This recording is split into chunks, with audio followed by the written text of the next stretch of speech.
Hello guys, ഇടിച്ചക്കയുടെയും എൻ്റെ ഡ്രസ്സിൻ്റെയും colour ഒരുപോലെ ഉണ്ട് അല്ലേ? ഇന്ന് ഞാൻ ഇടിച്ചക്ക ഉപ്പേരിയാണ് കേട്ടോ ഉണ്ടാക്കാൻ പോകുന്നത്. ഇത് നന്നാക്കാൻ ഭയങ്കര പാടാണ്.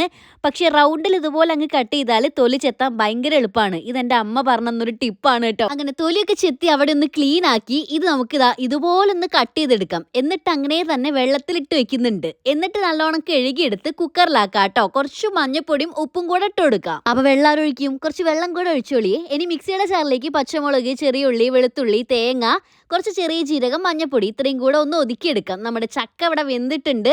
ഇത് ഇടികളിൽ വെച്ച് ഇതുപോലെ ഒന്ന് ഞാൻ ഇടിച്ചെടുക്കുന്നുണ്ട്. ഇങ്ങനെ ഇടിക്കുന്നോണ്ടാവാം ഇതിന് ഇടിച്ചക്ക എന്ന് പേര് വന്നത് അല്ലേ. ഇനി വെളിച്ചെണ്ണ ചൂടാകുമ്പോൾ കടുക് പൊട്ടിച്ച് കുറച്ച് വറ്റൽ മുളകും കൂടെ ഇട്ട് കൊടുത്ത് ഞാൻ നമ്മുടെ ഇടിച്ചു വെച്ച ചക്ക അതിലേക്ക് അങ്ങ് തട്ടി കൊടുക്കുന്നുണ്ട്. നല്ലോണം മിക്സ് ചെയ്ത് ആ ഒതുക്കി വെച്ച തേങ്ങ അരപ്പ് കൂടെ ചേർത്ത് വീണ്ടും മിക്സ് ചെയ്ത് ജസ്റ്റ് ഒന്ന് മൂടി വെക്കാം. ആ തേങ്ങ അരപ്പ് ഒന്ന് വേവാൻ വേണ്ടിയിട്ട് മൂടി തുറന്നതിന് ശേഷം കറിവേപ്പില അത് മസ്റ്റ് ആണ്, നിർബന്ധമായിട്ട് ഇട്ട് കൊടുക്കണേ. റെഡി, ഇടിച്ചക്ക തോരൻ അല്ലെങ്കിൽ ഉപ്പേരി റെഡി ആയിട്ടുണ്ട്. ഇടിച്ചക്കയൊക്കെ വെക്കുന്ന ദിവസങ്ങളിൽ പ്ലേറ്റിൽ ചോറ് കുറവായിരിക്കും. ചോറിനേക്കാൾ കൂടുതൽ ഈ ഉപ്പേരി ആയിരിക്കും കേട്ടോ. എനിക്ക് ഭയങ്കര ഇഷ്ടമാണ് ഇത് കഴിക്കാൻ വേണ്ടിയിട്ട്. നിങ്ങൾ ഇത് ഇങ്ങനെയാണോ ഉണ്ടാക്കാറെന്നൊന്ന് കമന്റ് ചെയ്യണേ. അടുത്ത വീഡിയോയിലൂടെ കാണാം. ടാറ്റാ.